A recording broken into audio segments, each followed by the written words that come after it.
дорогу прямо. И если бы не твой милый голосок, я бы упал, сделав последний вздох. И звезды мирно падали, как будто для меня. Я каждый раз загадывал тебя не потерять, но больше не могу, я просто мучаю себя. Теперь ты пожалел меня.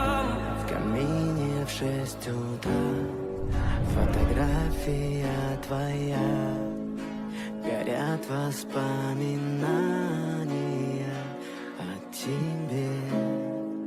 У камина в 6 утра разбитая душа, все твои обещания пустота.